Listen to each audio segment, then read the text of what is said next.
Sir, precious thing related to Indira Gandhi and Amitabh Bachchan. Can you give the details? Yes. It is published 25/3/2006, the New Indian Express, Bangalore edition. Read this matter. In the year 1986, one precious and most valuable thing concerning Mrs. Indira Gandhi was sold by Mr. D.D.R. Harishchandra Gowda to the President of America, Mr. George W. Bush. 19 lakh crore rupees. Mr. Arun Nehru, Mr. Arun Singh and Mr. Amitabh Bachchan went to Mrs. Sonia Gandhi to discuss about this matter, but Mrs. Sonia Gandhi refused to meet Mr. Amitabh Bachchan and Mr. Arun Nehru. Sonia Gandhi asked Mr. Arun Singh to give the original documents of that precious thing, but Mr. Amitabh Bachchan got very angry and refused to give that authority to Mrs. Sonia Gandhi. Mr. Amitabh Bachchan had taken the responsibility of selling that precious thing. On account of that precious thing, misunderstanding exists between Arun Nehru, Arun Singh and Amitabh Bachchan and Mrs. Sonia Gandhi from last 20 years. Sir, regarding 2008 Mumbai bomb blast, what you have predicted? Madam, I wrote a letter, Her Excellency Srimati Pratibha Patil, 15/2008. Respected Madam, Sri T.D.R. Harishchandra Gowda had written a letter 26/11/2005 to Sri D.K. Shivakumar, former Minister of Karnataka. In that letter, he had informed that the international terrorists will raining chain of bombs attack Mumbai metropolitan city. He has informed that if the then Chief Minister of Maharashtra State, Sri Vilasrao Deshmukh, performed special puja of Dodmane Sri Venkatramana Swami Temple, Tudur Post, Mandgadde Hogli, Tirthali Taluk, Shimoga district, the bomb attack on Mumbai city will not take place. The letter was sent to Vilasrao Deshmukh, residence Varsha at Malabar Hills, Mumbai by post. He had also sent a copy of the letter to the then Honorable Maharashtra Governor Sri S.M. Krishna. Sri Harishchandra Gowda got confirmation about the receipt of the letter from Sridhar, his special officer. Sri Sridhar informed Sri Harishchandra Gowda that Sri S.M. Krishna read the letter and asked to throw it to the dustbin. As informed by Sri Harishchandra Gowda, the international terrorists attacked Mumbai city on 26/11/2008 because of negligence of Sri S.M. Krishna and Sri Vilasrao Deshmukh. In 50 hours, 500 people lost their lives and a loss of 50,000 crores, 1 year's budget of Karnataka state. If Sri S.M. Krishna is made central minister, what would be the fate? Sri S.M. Krishna, Sri Deshmukh and Ashok Chavan are every day blackmailing Srimati Sonia Gandhi to get power. Sri S.M. Krishna was warned about late Srimati Indira Gandhi and Sri Rajiv Gandhi assassination. Sri S.M. Krishna was not worried about the death of Srimati Indira Gandhi and Sri Rajiv Gandhi and was only thirsty of the power only because of carelessness and cowardness of these persons Srimati Indira Gandhi and Sri Rajiv Gandhi assassinated. Wherefore, I pray Your Excellency that this matter be taken upon a serious note and submit action taken against Sri S.M. Krishna and those who have acted negligently, not taken care to protect the interest of the country in the interest of justice and equity. This I sent to President personally. This is Rashtrapati Bhavan seal.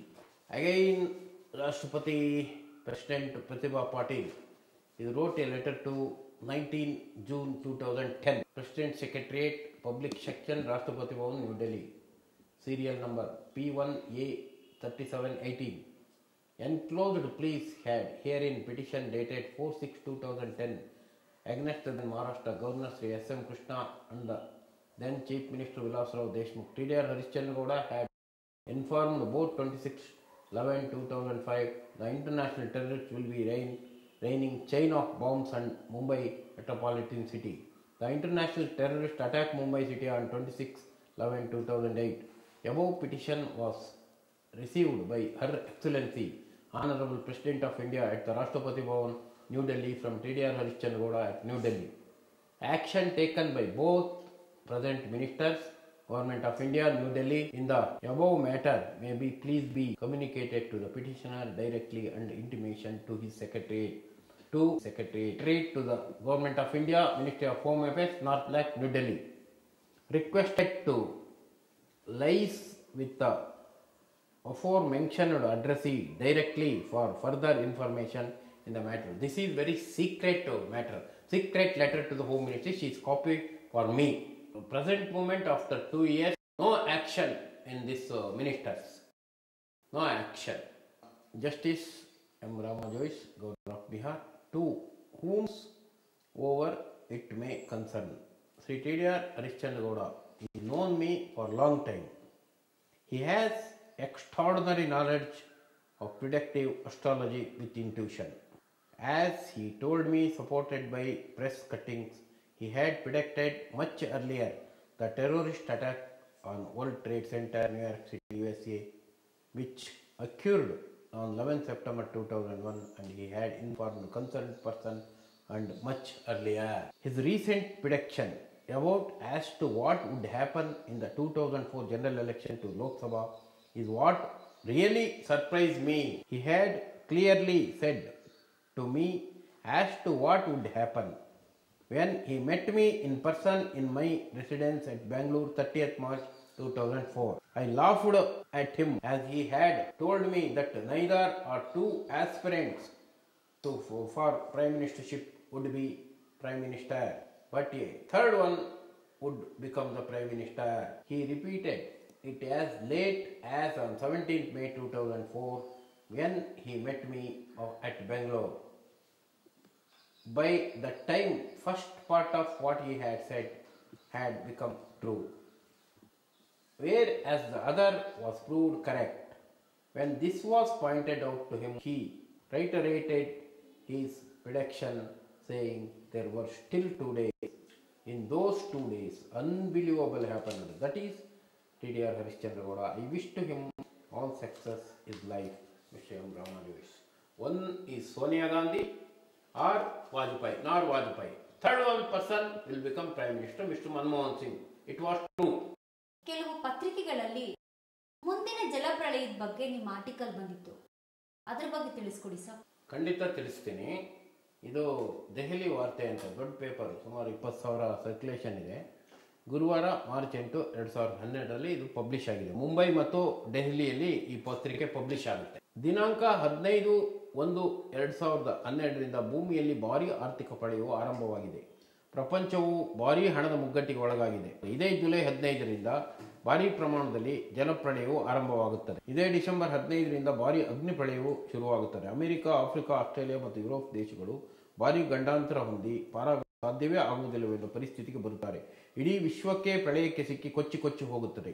ಎರಡೂ ಕಡೆ 2012ರಲ್ಲಿ ನಷ್ಟ ಹಿಂದಿನಿಂದಲೂ 12, ಮುಂದಿನಿಂದಲೂ 12 ಅಂಕೆ ಬರುವುದರಿಂದ ಪ್ರಪಂಚಕ್ಕೆ ಭಾರಿ ನಷ್ಟವಾಗುತ್ತದೆ ಎಂದು 7,000 ವರ್ಷದ ಕೆಳಗೆ ಮಾಯನ್ ಪಂಚಾಂಗ ಹೇಳಿರುತ್ತದೆ. ಭೂಮಧ್ಯ ರೇಖೆಯಿಂದ ಕೆಳಗೆ ಬರುವ ಪ್ರದೇಶವೇ ಶೀತಲ ಪ್ರದೇಶ ಮತ್ತು ಧ್ರುವ ಪ್ರದೇಶಗಳಾಗಿರುತ್ತದೆ. ಪೆಸಿಫಿಕ್ ಸಾಗರ ಮತ್ತು ಅಮೆರಿಕ ದೇಶಗಳು ಇವು ಪಕ್ಕದಲ್ಲೇ ಇರುತ್ತವೆ. ಪೆಸಿಫಿಕ್ ಸಾಗರವು ಪ್ರಪಂಚದ ಬಹಳ ಆಳವಾದ ಸಾಗರವಾಗಿರುತ್ತದೆ. ಈ ಪ್ರದೇಶಗಳೆಲ್ಲ ಸಮುದ್ರ ಮಟ್ಟಕ್ಕೆ ಸಮನಾಗಿರುತ್ತದೆ. ರಾಮಾಯಣ ಮತ್ತು ಮಹಾಭಾರತದ ಕಾವ್ಯಗಳು ಇಂದಿಗೂ ಪ್ರಪಂಚದ ಮಹಾಕಾವ್ಯಗಳಾಗಿ ಉಳಿದಿರುತ್ತವೆ. ಇಲ್ಲಿ ಬರುವ ಪೌರಾಣಿಕ ಕಥೆಗಳಲ್ಲಿ ಸ್ವರ್ಗ, ಮತ್ಸ್ಯ, ಪಾತಾಳ ಎಂಬ ಲೋಕಗಳೆಂದು 3 ಲೋಕಗಳು ಇರುತ್ತದೆ. ಆಧುನಿಕ ವಿಜ್ಞಾನದ ಪ್ರಕಾರ ಸ್ವರ್ಗಲೋಕವು ಆಕಾಶವಾಗಿರುತ್ತದೆ, ಮರ್ತ್ಯ ಲೋಕವು ಭೂಲೋಕವಾಗಿರುತ್ತದೆ. ಇಲ್ಲಿ ಪಾತಾಳ ಲೋಕವು ಯಾವುದು ಎಂಬುದು ಜನಸಾಮಾನ್ಯರಿಗೆ ಗೊತ್ತಿರುವುದಿಲ್ಲ. ನಾವು ಚಂದ್ರಲೋಕಕ್ಕೆ ಭೂಮಿಯನ್ನು ನಿಂತು ನೋಡಬೇಕಾದ್ರೆ ಮೇಲೆ ತಲೆ ಎತ್ತಿ ನೋಡಬೇಕಾಗುತ್ತದೆ. ಹಾಗಾದರೆ ಭೂಮಿಯ ಕೆಳಗೆ ಪಾತಾಳವಿರುವುದಿಲ್ಲವೆಂದು ಗೊತ್ತಾಗುತ್ತದೆ. ಮಾಯನ್ ಪಂಚಾಂಗದ ಪ್ರಕಾರ 21/12/2012 ಇಸ್ವಿಯಲ್ಲಿ ಪ್ರಪಂಚವು ಪ್ರಳಯದಲ್ಲಿ ಮುಳುಗಿ ಹೋಗುತ್ತದೆ ಎಂದು ಹೇಳಿರುತ್ತದೆ. ನಾವು ಇಲ್ಲಿ ಗುರುತಿಸಿಕೊಳ್ಳಬೇಕಾದ ವಿಚಾರವೇನೆಂದರೆ, ಅಮೆರಿಕ ದೇಶಗಳು ದಕ್ಷಿಣ ಧ್ರುವಕ್ಕೆ ಬಹಳ ಹತ್ತಿರವಾಗಿರುವುದರಿಂದ, ಪೆಸಿಫಿಕ್ ಸಾಗರವು ಬಹಳ ಆಳವಾಗಿರುವುದರಿಂದ ಈ ಪ್ರದೇಶಗಳನ್ನೇ ನಾವು ಪಾತಾಳ ಎಂದು ಗುರುತಿಸಿಕೊಳ್ಳಬೇಕಾಗುತ್ತದೆ. 2009ರಲ್ಲಿ ವಿರೋಧಿ ನಾಮ ಸಂವತ್ಸರಕ್ಕೆ ಶುಕ್ರನ ರಾಜನಾಗಿರುತ್ತಾನೆ. 10ರಲ್ಲಿ ನಂದನ ನಾಮ ಸಂವತ್ಸರಕ್ಕೆ ಶುಕ್ರನ ರಾಜನಾಗಿರುತ್ತಾನೆ. ಮಾಯನ್ ಪಂಚಾಂಗವು ಪಾತಾಳ ಲೋಕಕ್ಕೆ ಹಠಾತ್ ಸೀಮಿತವಾಗಿರುತ್ತದೆ. 2012ರಲ್ಲಿ ಅಮೆರಿಕ ದೇಶಗಳು ಮುಳುಗಿ ಹೋಗದಿದ್ದರೂ ಮುಂದೆ ಒಂದು ದಿನ ಪೆಸಿಫಿಕ್ ಸಾಗರದಲ್ಲಿ ಮುಳುಗಿ ಹೋದರೂ ಆಶ್ಚರ್ಯ ಪಡಬೇಕಾಗಿಲ್ಲ. ಭರತಖಂಡವು ಮೈಸೂರು ಪಂಚಾಂಗದ ಆಧಾರದ ಮೇಲೆ ನಿಂತಿರುತ್ತದೆ. ಪೌರಾಣಿಕ ಮತ್ತು ವಿಜ್ಞಾನದ ಪ್ರಕಾರ ಸೂರ್ಯನು ಭೂಮಿಯ ಆಯಸ್ಸು 500 ಕೋಟಿ ವರ್ಷ ಇರುತ್ತದೆ. 450 ಕೋಟಿ ವರ್ಷವಾದ ಮೇಲೆ ಸೂರ್ಯನು ನಿಧಾನವಾಗಿ ತನ್ನ ಇಂಧನ ಶಕ್ತಿಯನ್ನು ಕಳೆದುಕೊಳ್ಳುತ್ತಾನೆ. ಆವಾಗ ಸೂರ್ಯನು ಬಹಳ ಕುಬ್ಜನಾಗಿ ಕೆಂಪು ಉಂಡೆ ಆಗುತ್ತಾನೆ. ಆಗ ಭೂಮಿಯು ಸೂರ್ಯನ ಉಷ್ಣತೆಯಿಂದ ಸುಟ್ಟು ಹೋಗುತ್ತದೆ. ಭೂಲೋಕವು ನಾಶವಾಗುವುದಕ್ಕೆ ಇನ್ನೂ ಲಕ್ಷಾಂತರ ಅಥವಾ ಕೋಟಿ ವರ್ಷಗಳು ಬೇಕಾಗುತ್ತದೆ. ನಮ್ಮ ಬೆಂಗಳೂರು ಸಮುದ್ರ ಮಟ್ಟದಿಂದ 3000 ಅಡಿ ಎತ್ತರದಲ್ಲಿರುತ್ತದೆ. ಮುಂದೆ ಬೆಂಗಳೂರು ವಿಶ್ವ ಮತ್ತು ಭಾರತದ ರಾಜಧಾನಿಯಾಗಿ ಮೆರೆಯುತ್ತದೆ. ಅಂತಿಮವಾಗಿ ಕರ್ನಾಟಕದ ರಾಜಧಾನಿಯು ಶಿವಮೊಗ್ಗ ನಗರಕ್ಕೆ ವರ್ಗಾಯಿಸಲ್ಪಡುತ್ತದೆ. ತುಂಗಾ ಮತ್ತು ಭದ್ರಾ ನದಿಗಳ ಮಧ್ಯಭಾಗದಲ್ಲಿ 50 ಮೈಲಿಗಳಷ್ಟು ವಿಶಾಲವಾದ ಖಾಲಿ ಜಾಗವಿರುತ್ತದೆ. ನೀರಿನ ಆಸರೆ ಜಾಗದ ಆಸರೆ ಇರುವುದರಿಂದ ಹೊಸ ಕರ್ನಾಟಕ ರಾಜಧಾನಿಯನ್ನು ಕಟ್ಟಲು ಸುಲಭವಾಗುತ್ತದೆ.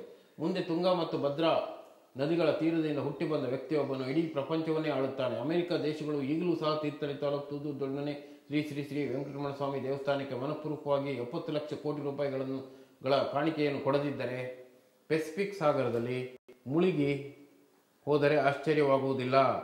ಅಂತಿಮವಾಗಿ ಅಮೆರಿಕ ದೇಶಗಳು ನಾಶವಾಗುತ್ತವೆ ಅಥವಾ ಶರಣಾಗತವಾಗುತ್ತವೆ. 2012ರಲ್ಲಿ ನಂದನ ನಾಮ ಸಂವತ್ಸರವಾಗಿರುತ್ತದೆ.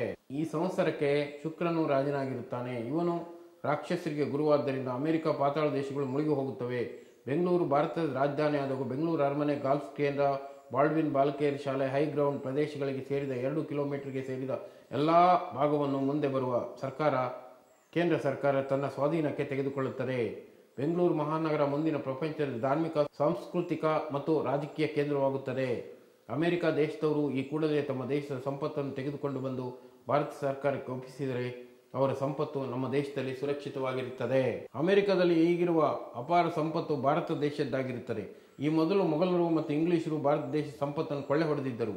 ಬ್ರಿಟಿಷರು 2ನೇ ಮಹಾಯುದ್ಧದಲ್ಲಿ ಹಿಟ್ಲರ್ನಿಗೆ ಹೆದರಿ ಭಾರತದಲ್ಲಿ ಕೊಳ್ಳೆ ಹೊಡೆದ ಸಂಪತ್ತನ್ನೆಲ್ಲ ಅಮೆರಿಕ ಸರ್ಕಾರಕ್ಕೆ ಒಪ್ಪಿಸಿದ್ದರು. 2ನೇ ಮಹಾಯುದ್ಧ ಮುಗಿದ ಮೇಲೆ ಇಂಗ್ಲಿಷರು ಆ ಹಣವನ್ನು ವಾಪಸ್ ಮಾಡುವಂತೆ ಅಮೆರಿಕವನ್ನು ಕೇಳಿದರು. ಆದರೆ ಆ ಹಣವು ಯುದ್ಧದ ಖರ್ಚಿಗೆ ಸರಿಯಾಯಿತೆಂದು ಅಮೆರಿಕ ಸರ್ಕಾರಕ್ಕೆ ಬ್ರಿಟಿಷರಿಗೆ ತಿಳಿಸಿತು. ಆದರೆ ಇಲ್ಲೊಂದು ಮಾತು ನಾನು ಈಗಲೂ ಹೇಳ್ತಾ ಇದ್ದೀನಿ ಅಮೆರಿಕ ದೇಶದರಿಗೆ, ಯಾಕಂದ್ರೆ ನಮ್ಮ ದೇವಸ್ಥಾನದಲ್ಲಿ ಒಂದ್ಸಲ ಫಾರ್ಮಾನ್ ಹೊಡಿಸಿದ ಮೇಲೆ ಬಾಯಲ್ಲಿ ಬಂತು ಅಂದ್ರೆ ಅಮೆರಿಕ ದೇಶದವರು ಈಗಲೂ 95 ಲಕ್ಷ ಕೋಟಿ ಕಪ್ಪು ಕಾಣಿಕೆಗಳು ಕೊಡದೇ ಇದ್ರೆ ಅವರು ಆ ದೇಶಗಳು ಮುಳುಗಿ ಹೋಗ್ಬೋದು. ಅದು ಯಾರ ಸಂಪತ್ತದು? ನಮ್ಮ ದೇಶನ ಲೂಟಿ ಹೊಡೆದ್ರು ಸಾಬ್ರು, ಮೊಘಲರು ಎಲ್ಲ. ಇಂಗ್ಲಿಷರು ಅದನ್ನು ಅವರಿಂದ ಕಿತ್ಕೊಂಡ್ರು. ಆ ಲಕ್ಷಾಂತರ ಕೋಟಿ ಹಣ ಈಗೆಲ್ಲೋ ಅನಂತ ಪದ್ಮನಾಭ ದೇವಸ್ಥಾನದಲ್ಲಿ 1 ಲಕ್ಷ ಕೋಟಿ ಹಣ ಇದೆ. ರಾಜ್ಯಗಳು ಇನ್ನೆಷ್ಟು ಹಣ ಇರ್ಬೋದು ಅಮೆರಿಕದಲ್ಲಿ ನಮ್ಮ ದೇಶದ್ದು? ಅದನ್ನು ಲೂಟಿ ಹೊಡ್ಕೊಂಡು ತಗೊಂಡೋಗಿ ಹಿಟ್ಲರ್ನ ಬೈಕ್ ಇಂಗ್ಲೆಂಡ್ನ ಅಮೆರಿಕದಲ್ಲಿ ಇಟ್ಟರು. ಆ ಹಣನೇ ನಾನು ಕೇಳ್ತಾ ಇರೋದು.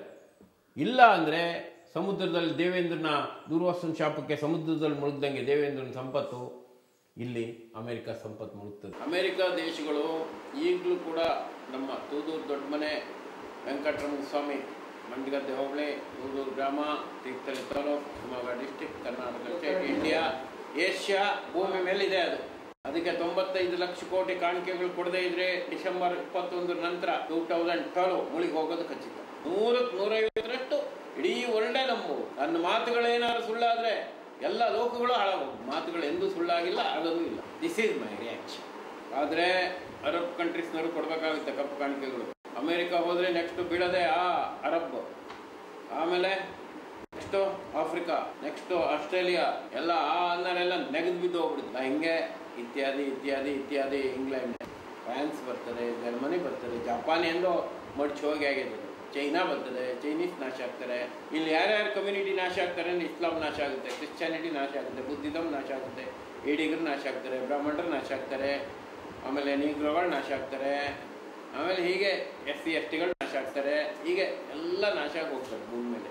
ಒಂದ್ ಕಡೆ ನಾಸ್ಟ್ರಾಡಾಮಸ್ ಹೇಳ್ತಾನೆ, ಭೂಮಿ ಹುಟ್ಟಿದಾಗ್ನಿಂದ ಮಾನವ ಜನಾಂಗದಲ್ಲಿ ಎಂದೂ ನಡೆಯಲಾರದಂತ ರಕ್ತಪಾತ ನಡೀತದಂತೆ. 2/3 ಆಫ್ ಮ್ಯಾನ್ಕೈಂಡ್ ವಿಲ್ ಪೆರಿಶ್ ಅಂತ ಹೇಳ್ತಾನೆ. ಮತ್ತೊಂದ್ ಕಡೆ ಹೇಳ್ತಾನೆ, 3 ಸಾಗರ ಸಂಗಮ ದ್ವೀಪ ಕಲ್ಪದಲ್ಲಿ ಗುರುವಾರದ ಪೂಜಾರಿಯು ವೀರಜನ್ಮ ಎತ್ತುವನು. 3 ಸಾಗರ ಸಂಗಮ ಎಲ್ಲಿ? ದಕ್ಷಿಣ ಅಮೆರಿಕ ಹೋದ್ರೆ ಪೆಸಿಫಿಕ್, ಅಟ್ಲಾಂಟಿಕ್. ದಕ್ಷಿಣ ಆಫ್ರಿಕಾಕ್ಕೆ ಹೋದ್ರೆ ಅಟ್ಲಾಂಟಿಕ್, ಇಂಡಿಯನ್ ಓಷನ್. ಇನ್ನೆಲ್ಲೂ ಬರೋದಿಲ್ಲ ಅದು. ಕನ್ಯಾಕುಮಾರಿ ಬರ್ತದೆ, Arabian C, bay of Bengal, Indian ocean. ಆದ್ರೆ ಈಗ ಮತ್ಸ್ಯ ಅವತಾರ ತಾಳಕ್ಕೆ ವಿಷ್ಣುನೂ ಇಲ್ಲ, ಹಾಲನ್ನು ಕುಡಿಯಕ್ಕೆ ಈಶ್ವರನೂ ಇಲ್ಲ, ಮತ್ತೊಂದಿಲ್ಲ, ಮಗದೊಂದಿಲ್ಲ. ಆದ್ರಿಂದ ಎಲ್ಲ ಅಮೆರಿಕ ದೇಶಗಳು ಮುಳುಗಿ ಹೋಗಿ ಇಂಡಿಯಾ ಒಂದೇ ಉಳಿತದೆ ಅಷ್ಟೇ. ಅದು ದಕ್ಷಿಣ ಭಾರತ ಮಾತ್ರ. ಇಷ್ಟೇಳಿ ಪ್ರಪಂಚಕ್ಕೆ ಒಳ್ಳೇದಾಗ್ಲಿ ಅಂತ ನಾನು ದೇವ್ರ ತೂದೂರು ದೊಡ್ಡಮನೆ ವೆಂಕಟರಮಣ ಸ್ವಾಮಿನಲ್ಲಿ ಕೇಳ್ಕೊಳ್ತೀನಿ.